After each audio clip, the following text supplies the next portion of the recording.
দুনিয়ার ভিতরে আমি আল্লাহ পাঠাইলাম পরকালের বাজার তারা দুনিয়ার থেকেই জাতি করে।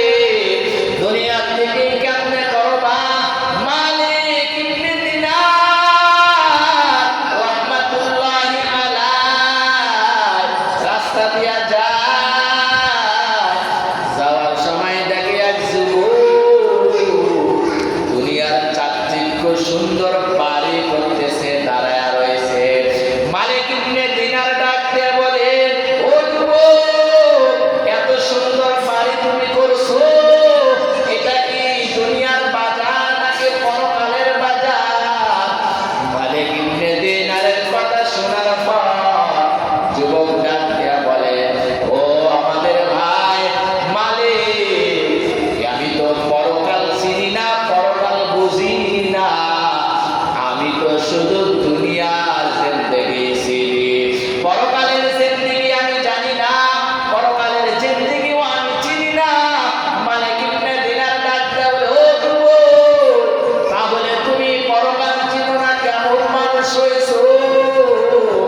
তুমি শুধুমাত্র দুনিয়ার জিন্দেগি চিনো, পরকাল তুমি চিনো না। বলে না, পরকাল কি আমি তো একটা বারের জন্য চিনি না। বলে, তোমারে আমি একটা সুসংবাদ দিতে চাই। বলে, কি সুসংবাদ? বলে, যুবক, এই যে এত সুন্দর একটা বাড়ি তুমি করতেছো, বাড়িটাকে কমপ্লিট? বলে না। বলে, এখনো কি এটার ভিতরে কাজ বাকি? বলে হ্যাঁ। বলে, এখন শুনো ও যুবক, আমি মালিক ইবনে দিনার তোমারে জানাইতে চাই, এই বাড়িটা এর থেকে সুন্দর করতে যতগুলো টাকা তুমি এটার পেছনে খরচ করবা, সেই টাকাগুলা এই ঘরের ভিতরে তুমি আর খরচ না করিয়া সেই টাকাগুলা যদি তুমি আমি মালিকের দাও, আমি মালিক তোমার এখন গ্যারান্টি দিয়া দিব, তোমার হাতে একটা চিঠি দিয়া দিব, আমার আল্লাহ তোমার জন্য এই টাকার বিনিময়ে জান্নাতে তোমার জন্য স্পেশাল একটা জান্নাত বরাদ্দ করে দিবেন। সুবহানাল্লাহ। মালিক ইবনে দিনারের কথা শুনিয়া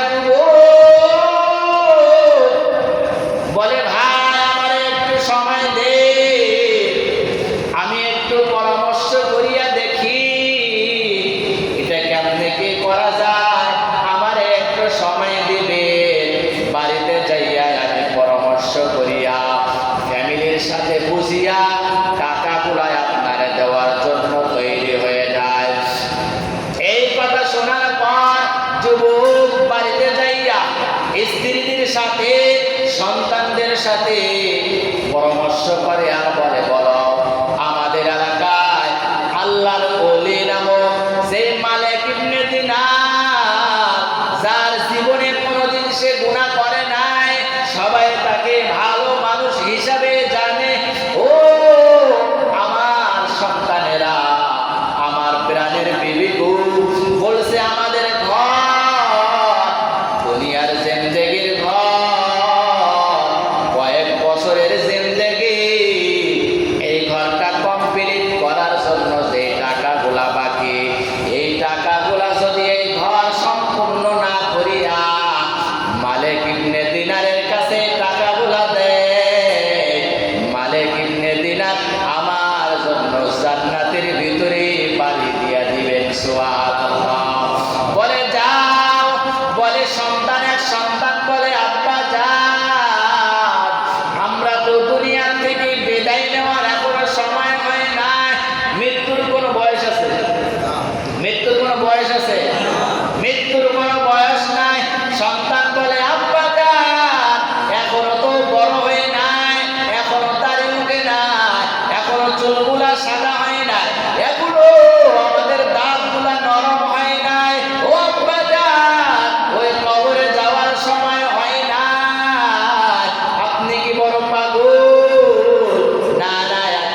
ভিতরে আমরা থাকতে চাই।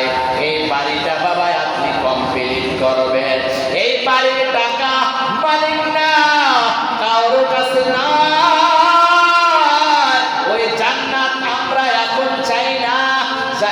জান্নাত যখন আমাদের প্রয়োজন, আমাদের মালিক আমাদেরকেই দিয়ে দিবেন।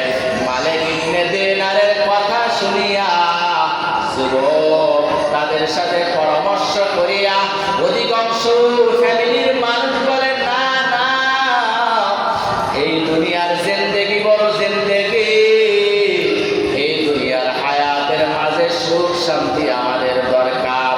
এটা মনে করিয়া ওই বান্দা গোপনে গোপনে ওই বাড়ির সবগুলা টাকা পয়সা একত্রিত করিয়া মালিক ইবনে দিনারের কাছে যাইয়া বলে, মালিক ইবনে দিনার, আমি সমস্ত টাকা পয়সা অর্থ করিগুলা নিয়ে আপনার দুয়ারে চলে আসছি। ও মালিক ইবনে দিনার, আপনার কাছ থেকে জান্নাত নিতে চাই। তখন আসিয়া দেখে মালিক ইবনে দিনার নামাজে দাঁড়াইয়া আছে, আমার মালিকের সাথে কথা বলতেছে। যুবক তখন বলে, মালিক, আমার ফ্যামিলির মানুষ কেউ চাই না, কিন্তু এই দুনিয়ার জিন্দেগি সামান্য জিন্দেগি আমি বুঝতে পেরেছি। এই দুনিয়ার বাড়ি গাড়ি কোনো কিছু আমার